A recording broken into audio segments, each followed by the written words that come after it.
queridos hermanos? Espero que estén bien, sean ustedes muy bendecidos por nuestro Dios.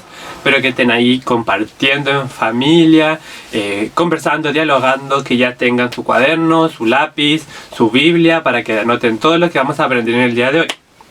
Bueno, y como ya sabemos, seguimos con las lecciones sobre el libro de Hechos. Pero hoy nos toca avanzar al siguiente capítulo. Ya muy bien todo lo que es el capítulo 1, el capítulo 2 y hoy vamos a empezar a analizar el capítulo 3. Y esta lección se llama específicamente Pedro y Juan ministran a un mendigo cojo, parte 1. ¿Qué quiere decir esto? Que la próxima semana vamos a seguir analizando este milagro hecho por el apóstol Pedro y por el apóstol Juan. Así que esta es la primera parte y todo lo que vamos a hablar hoy día lo vamos a basar en lo que dice Hechos capítulo 3 del 1 al 10. Así que vamos a comenzar. Primero, hacer un recordatorio de la clase pasada que veíamos que los tres pilares fundamentales de la iglesia, de la primera iglesia, era los creyentes se mantenían en la doctrina de los apóstoles, que lo podríamos ver también lo que es leer las escrituras. Segundo, ellos se mantenían en comunidad, en compañerismo, que es un poco la comunión con los santos que hacemos hoy en día. Y tercero, la oración, que es la oración que también llevamos hoy día. Como lo hemos dicho, y yo también me he encargado mucho de decírselo a ustedes como iglesia, que la vida de un cristiano va acorde a estos tres pilares: la lectura de la Biblia, la comunión con otros y la oración. Así que son súper importantes y lo veíamos también en la clase pasada. Y estas tres cosas llevaban a tres resultados. Los tres resultados eran las señales y los milagros, que la gente los reconocía, podía diferenciarlos, ver que eran gente especial, que era gente santificada, que era gente apartada, y también que había un crecimiento de la iglesia, ya que eran los tres resultados que se veían a raíz de estos tres pilares del vivir cristiano en ese tiempo. Pero hoy, en el capítulo 3, vamos a entrarnos a lo que es este primer resultado, que son las señales y los milagros. Entonces, vamos a leer Hechos 3 del 1 al 10, que dice así. Hechos de los Apóstoles, capítulo 3. Pedro sana a un hombre que no podía caminar. Un día, como a las 3 de la tarde, Pedro y Juan fueron al templo. A esa hora, los judíos acostumbraban orar. Todos los días, un hombre que nunca había podido caminar era llevado a una de las entradas del templo, conocida como Portón Hermoso. Una limosna. Ese hombre pedía limosna a la gente que entraba en el templo. Tan pronto como ese hombre vio a Pedro y a Juan, les pidió dinero.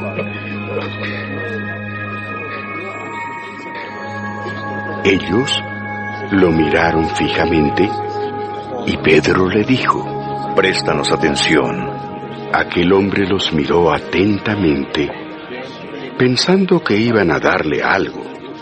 Sin embargo, Pedro le dijo: «No tengo oro ni plata, pero te voy a dar lo que sí tengo. En el nombre de Jesucristo de Nazaret, te ordeno que te levantes y camines».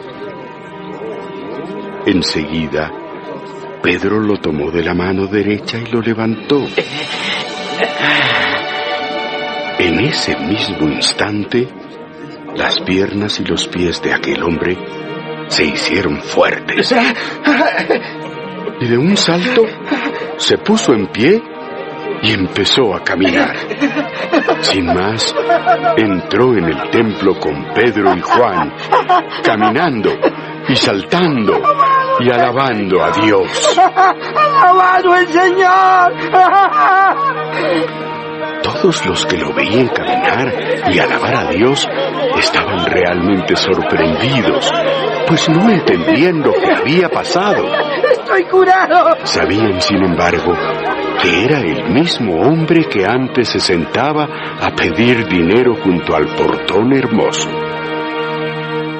Entonces, podemos ver que en este relato hecho por el escritor de los Hechos, que es Lucas, al ser un médico y al tener este interés de especificar un poco más este milagro. Es un milagro súper importante y que a veces en los escritos bíblicos como que dicen ya, se sanó, o fue este milagro se hizo tal. Pero aquí vamos que el escritor relata mucho más específicamente todo lo que aconteció. Que Pedro y Juan miraron, que tomaron su mano derecha y que no tomaron la izquierda, que fue y le dijo y se paró de tal modo. Entonces vemos que este milagro y esta escritura de Lucas es súper específica y por eso le dan la importancia a este milagro. Fue como el primer milagro de sanación después del Pentecostés. Así que es súper importante y este es un milagro inicial para todos los que vienen posteriormente en el libro de los Hechos. Y con este milagro podemos llegar a entender diferentes lecciones de vida que hoy específicamente vamos a analizar 3 de ellas. Ya la próxima semana vamos a seguir hablando de este tema, así que súper importante que tengamos claro estos 3 para después seguir ahondando en más temas que nos puedan llevar al crecimiento espiritual. Lo primero que podemos ver, punto A, que la gente madura lentamente en sus creencias. Y eso lo basamos en lo que dice Hechos 3:1. Ya al ver que Pedro y Juan iban a orar al templo, ya todavía no se pegaban, por así decirlo, el cacho de que la relación y la oración podemos hacerla en cualquier lugar. Entonces podemos ver que incluso los apóstoles, cuando tienen esta revelación, cuando reciben la llenura del Espíritu Santo, le explican y todo que ya no es para algunos el Espíritu, sino que es para todos. Ellos todavía no entienden que la oración se puede hacer en todo lugar y siguen basados en sus creencias antiguas. Ya el tema de los sacrificios, de orar en el templo, de cumplir sus rituales judíos, entonces ellos seguían manteniendo esas creencias, pero ellos específicamente iban a orar al templo. Y ellos, cuando ocurrió esta situación del milagro, ellos iban a orar temprano y volvían a orar a las 3 de la tarde, que es un poco lo que señalan otras versiones de la Biblia, que no la Reina Valera, que dice que es la hora novena, que se traduce a lo que eran las 3 de la tarde. Entonces ellos seguían con esta costumbre de ir a orar a horas específicas, ir a orar al templo. Aparte, se subentiende al leer las escrituras que ellos también estaban presentando sacrificios. ¿Ya? Sabemos que el último sacrificio que se debió hacer fue el sacrificio de Jesús, y gracias a eso nosotros tenemos perdón por todos nuestros pecados. Pero ellos insistían en esta creencia que era presentar sacrificios. Ya por eso también iban a orar específicamente a lo que era el templo, ya que en ese lugar se presentaban los sacrificios.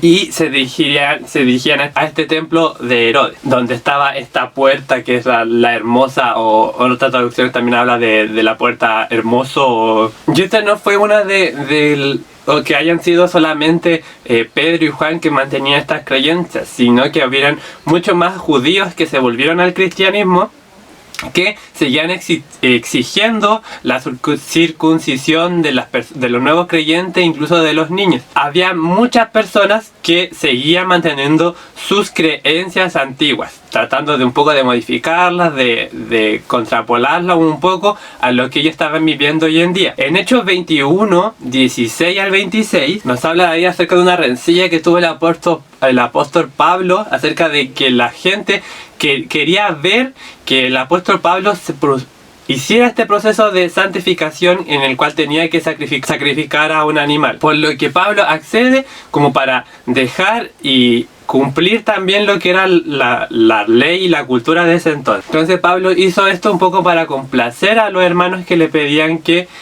procediera a este ritual que era la santificación, en el cual tenía que sacrificar ciertos animales que nos relatan números, que eran 8 palomas y 4 ovejas. Pero ahí ellos todavía no entendían, no comprendían que gracias al sacrificio de Jesús en la cruz, nosotros ya no es necesario que estemos sacrificando animales. Ya porque Jesús, al morir en la cruz, murió por todos nuestros pecados y tenemos perdón por ellos. Y eso pasa también hoy en día. Nosotros cuando recibimos al Señor como nuestro Señor y Salvador y cumplimos sus órdenes y sus enseñanzas, recibimos esta salvación y empezamos todo el proceso que hemos visto, el de la santificación, guiados por el Espíritu Santo. Entonces muchos de nosotros, si bien en áreas de nuestra vida puede ocurrir un milagro. Por ejemplo, hermanos que fumaban al momento de recibir a Dios ya no fuman más, o robaban, ya no roban más, pero eso no siempre es así. A veces Dios se toma un tiempo para generar cambios en nosotros, y no solamente con el tema del pecado, sino como veíamos en este versículo, el tema de ciertas tradiciones, ya ciertos pensamientos que tiene la iglesia que están muy errados o sacados de contexto. Así que cuando recibimos al Espíritu Santo y confesamos que Jesús es nuestro Señor y nuestro Salvador y lo obedecemos, es el punto de arranque para empezar a modificar un montón de cosas en nuestra vida. Si bien puede ocurrir el milagro y poder cambiar todo perfectamente, como nos dice la Escritura, pero no siempre es así, siempre es un proceso. Y según la gente va madurando en el cristianismo, este proceso también lleva una maduración y un poco dejar falsas creencias de lado. Por ejemplo, el tema de... Algunos creyentes siguen pensando que todo el tema de los virus, de las bacterias, por ejemplo ahora que el coronavirus son espíritus o son demonios, sabiendo que no es así, que es algo biológico, que es algo creado por Dios, que viene a raíz de no cuidarse, a raíz de no vacunarse, a raíz de la desobediencia al fin y al cabo. Otro ejemplo es como veíamos el tema de la circuncisión. Ciertas culturas siguen manteniendo este tema como una regla, una norma que todo nuevo creyente tiene que hacer, ya sea la circuncisión masculina o lo que es la circuncisión femenina. Entonces es un proceso de maduración, un proceso de cambiar ciertas cosas a lo largo de nuestra vida cristiana para llegar a la estatura de un varón perfecto, ya que al fin y al cabo lo vamos a lograr solamente cuando estemos con Cristo en el cielo. También otro ejemplo es las personas que creen que predicar o exponer algo y ser guiados por el Espíritu Santo es simplemente abrir la Biblia y empezar a predicar cualquier cosa que se le venga a la cabeza sin ninguna preparación. Es igual, son acciones de cristianos que no han profundizado bien la Biblia. Personas también que son tercas al momento de la corrección, que no reciben la enseñanza, que no quieren seguir estudiando la Biblia. Son personas que aún no siguen este proceso y que no quieren mantener este proceso de maduración continua de un cristiano. El mismo tema de la alimentación. Sabemos que en la Biblia nos indica en 1 de Timoteo que todo lo que nosotros comamos y si lo santificamos es para nuestro bien, que ya no existen normas acerca de qué comer y qué no. Si bien hay cosas que debemos manejar por el tema de los excesos, pero en la Biblia ya no nos prohíbe el tema de no comer cerdo o no comer ciertos animales, sino que podemos comer de todos los animales. Entonces estas son creencias que tenían la antigua iglesia que las personas no quieren reaccionar muchas veces, pero es todo un proceso de maduración y eso depende mucho de cuánto yo lea la Biblia, cuánto yo mantenga mi intimidad con Dios para poder proceder a este proceso de maduración. Otro ejemplo también de este proceso y de creencia antigua, el tema de seguir yendo a la Virgencita de Andacollo, haciendo mandas, o tomar la iglesia como una manda, como les decía. El ir a la iglesia, ya yo voy por cumplir porque me sanó de esto, entonces yo tengo que ir solamente para cumplir. Y no genero esta relación que Dios quiere tener conmigo, no genero esta comunión, el seguir avanzando en los conocimientos de la Escritura, no sigo orando, no me comunico con los demás hermanos. Esos son costumbres de una persona inmadura, pero que tiene que irse madurando continuamente a través de la oración, la lectura de la Biblia y el compañerismo con las demás personas. En Marcos 4 del 26 al 29 nos señala que la palabra de Dios es como una semilla plantada. ¿Ya? Cuando uno planta una semilla no genera brotes y el árbol y los frutos al tiro, sino que es todo un proceso. Así también es la palabra de Dios y nuestra vida como cristianos. Ya en el proceso en que uno es plantada la semilla, después genera la raíz, después la raíz el tallo, después del tallo las flores y así sucesivamente. Todo es un proceso de maduración. Que los mismos apóstoles, ni Pedro y Juan, seguían manteniendo creencias o rituales antiguos. Y eso también lo podemos vivir en nosotros. Compartido muchas veces de ¿Hace cuánto nosotros no modificamos algún aspecto de nuestra vida? Ya el tema de la ordinariez, de algún mal hábito, de los videos que yo veo, la música que yo escucho, son hábitos que mantenemos de nuestra vida pasada que no queremos cambiar. Y eso es solamente un proceso. Tampoco podemos decir, ya tiene que quitar todo de su vida, porque así no son las cosas. Los mismos apóstoles se demoraron mucho en sacar de su vida diferentes tradiciones que ellos tenían, y también lo que vivimos nosotros hoy en día. Diferentes tradiciones, diferentes actividades que nosotros hacemos que son dañinas para nuestro cuerpo, que van en contra de la Biblia, pero esto tiene que despertar en nosotros para querer cambiar. Pero ¿qué podemos hacer frente a estas personas que les falta maduración?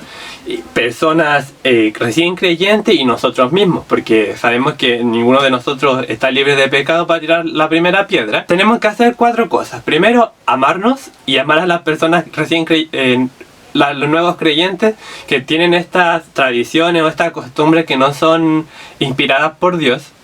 Primero que todo, amarlos, como les decía. Amarlos, quererlos y valorarlos.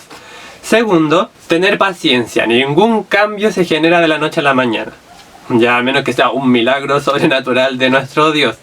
El tema de que poder valorar el leer la Biblia, el poder mantener la comunicación con Dios en la oración, el tema de congregarse continuamente, son temas que se arraigan a nuestra vida con paciencia. Ya los cambios corporales, del tema de la obesidad, el sobrepeso, tampoco es algo que se logre bajar de la noche a la mañana, sino que es un proceso y hay que tener paciencia.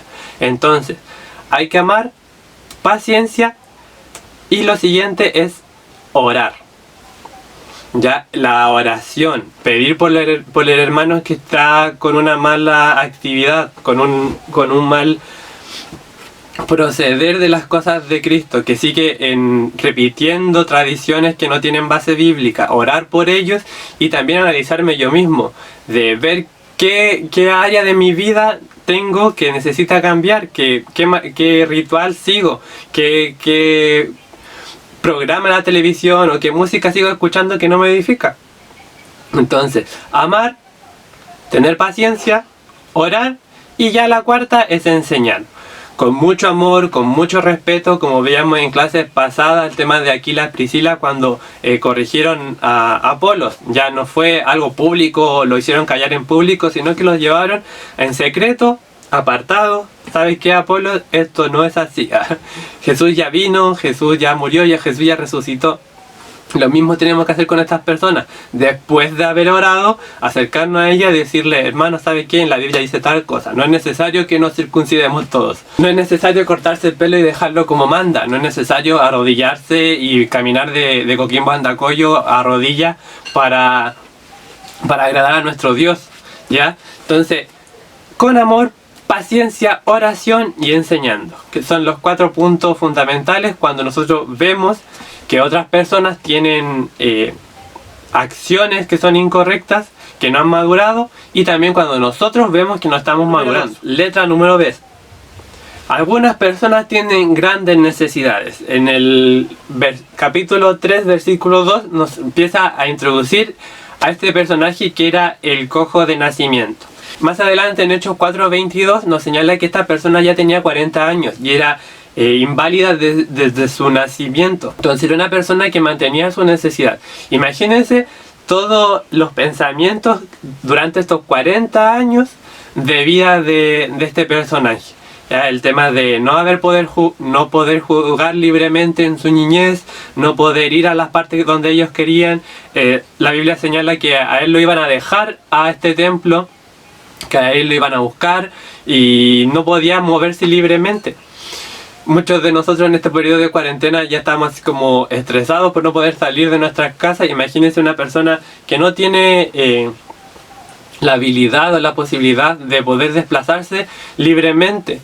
El deterioro mental, la angustia que pueden sentir estas personas son verdaderamente grandes si no están con una relación plena con Dios. Y como dice este punto, algunas personas tienen grandes necesidades. La necesidad de este paralítico era poder caminar, poder desplazarse solo sin necesidad de otras personas. Pero ¿cuál es la necesidad que tenemos hoy en día?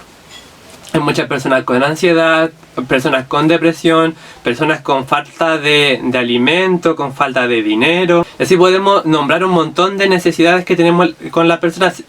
Se ve mucho que las personas, si bien no tienen problemas económicos, pero la mayoría de las personas que no tienen problemas económicos son personas que están vacías, que han dejado a su familia de lado, a sus familiares de lado y se sienten solas.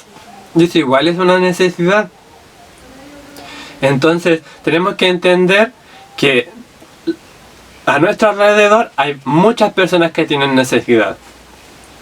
La Biblia dice que la mies es mucha, más los obreros son pocos. Hay muchas personas que necesitan que nosotros le hablamos de Dios, de Jesús y del Espíritu Santo.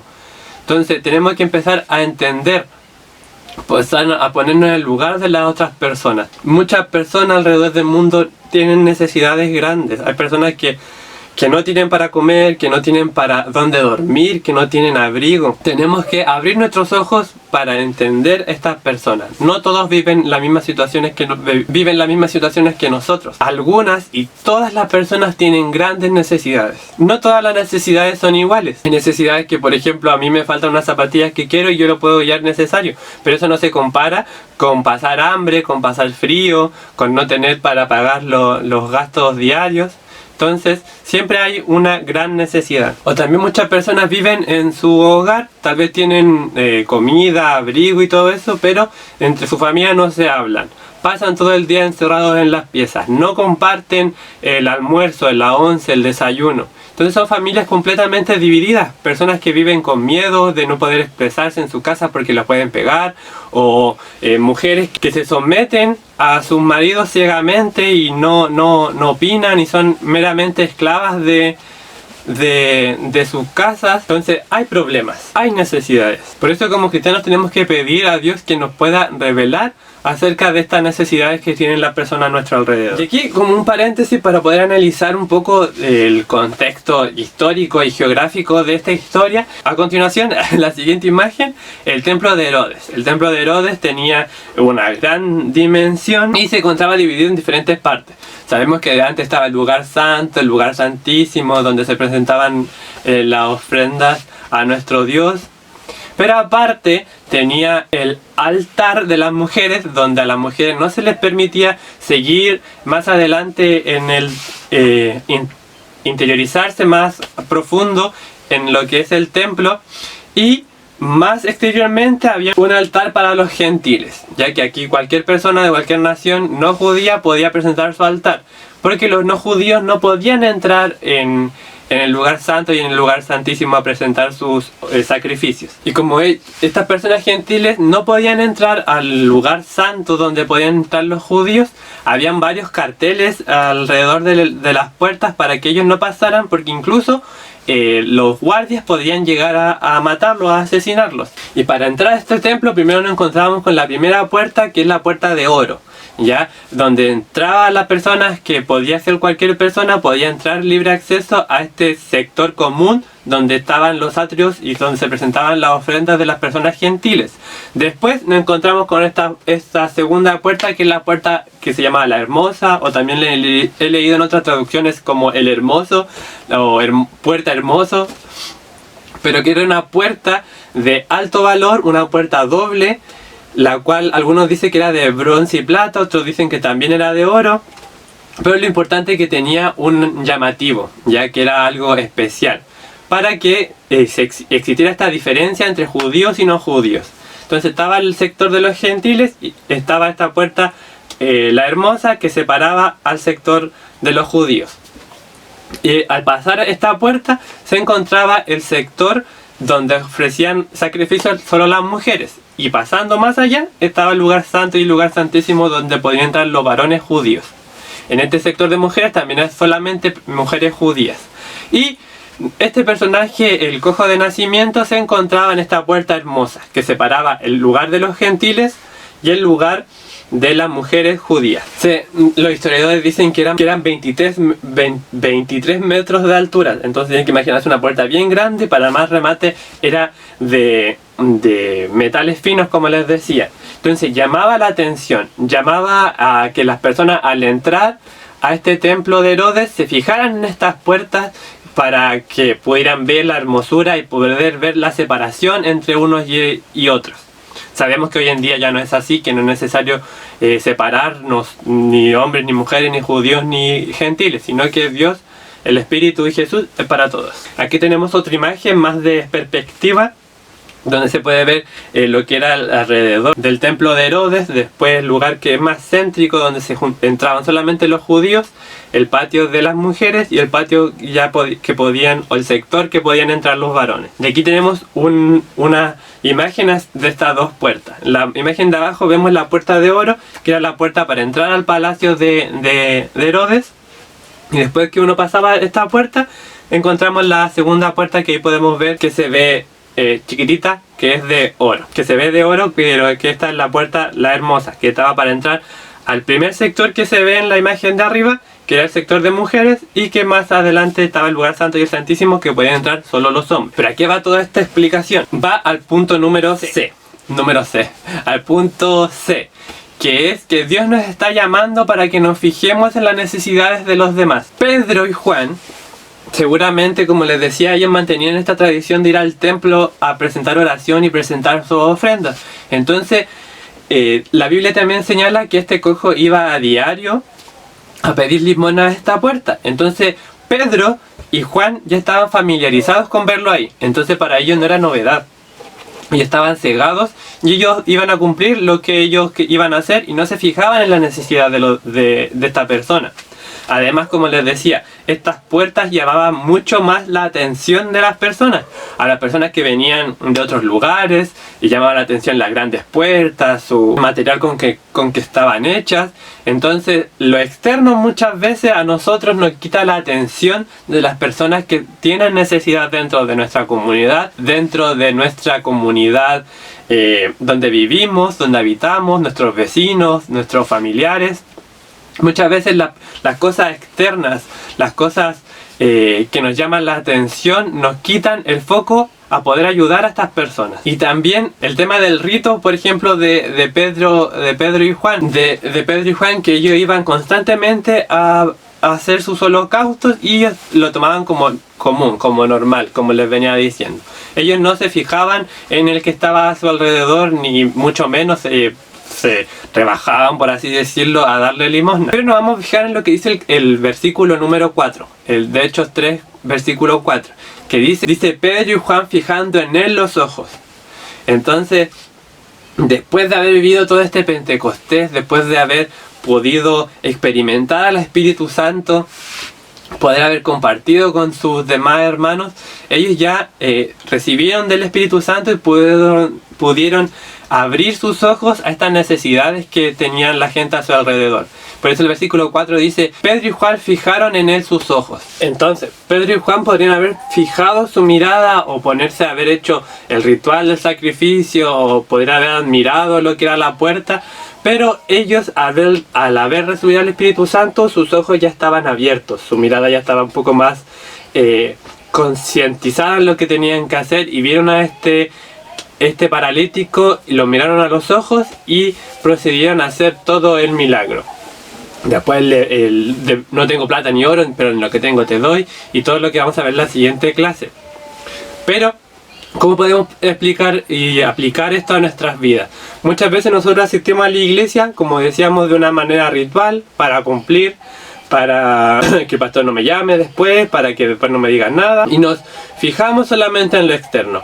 Nos fijamos en la mampara cuando íbamos a la iglesia, ahora que no podemos ir, pero nos fijamos, ay, no sé, cambiaron las cortinas, ay no, qué fea las cortinas, ay no, qué fea la mampara, ay no, qué esto, ay no, que las sillas, ay no, que el hermano, que la ropa del hermano, que el Daniel está de negro, que feo, el Daniel se veía de negro, ay no, de nuevo hicieron esto, que esto otro. Entonces a veces nos fijamos solamente en el exterior. nos fijamos solamente en la puerta, o nos fijamos solamente en lo ritual, en, ay, que no, la canción no salió como yo quería, ay, es que no se escucha bien, ay, es que el niño de las letras le faltó un acento, ay, qué feo. Entonces nos fijamos solamente en lo exterior, en lo que nos rodea. Pero aquí nos indica el poder fijarnos en la necesidad del otro, poder mirar a las personas que están a nuestro alrededor y poder fijar y concentrarnos en ellos y poder proceder a hacer un milagro, a satisfacer las necesidades que tienen las personas. Entonces, es una invitación para que vamos a orar y pedirle a nuestro Dios que nos ayude a fijarnos en las necesidades de los demás para poder ayudarlas, para poder compartir, para poder interceder por esas personas que nos necesitan. Ya sea alimento, ya sea abrigo, un techo, o necesitan ayuda con sus relaciones personales, con su relación matrimonial, con su relación con sus hijos. Tenemos que fijarnos y que Dios nos ayude mediante su Espíritu Santo a fijarnos en las necesidades de los demás. Y así también cuando tengamos la bendición de poder reasistir a la iglesia, fijarnos en las personas que nos rodean constantemente los días de la semana, fijarnos en aquel hermano que se encuentra un poco deprimido, el hermano que le falta ayuda económica, poder fijarnos y orar por él y también proceder a alguna acción.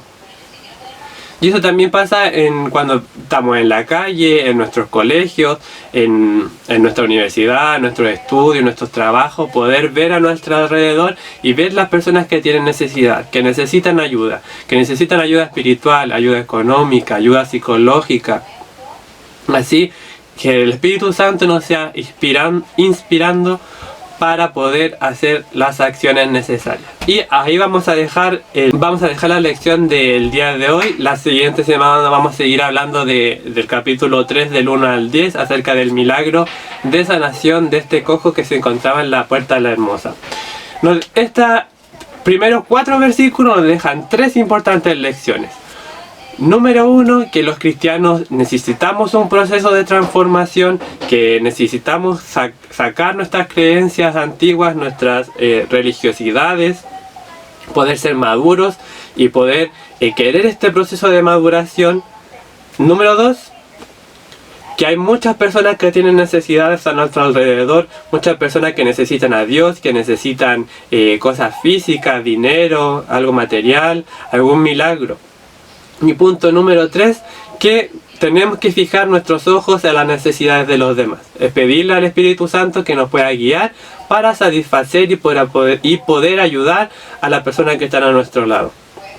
Los dejo con la guía de estudio, hay alternativas, hay respuestas para completar. Júntese con su familia, tengan un momento de dialogar, analícese.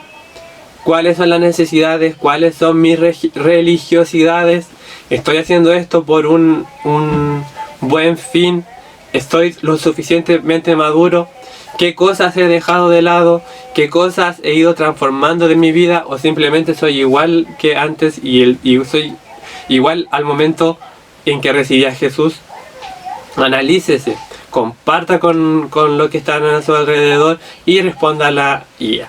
Espero verlos muy pronto, pero que estén bien, cuídense y muchas bendiciones.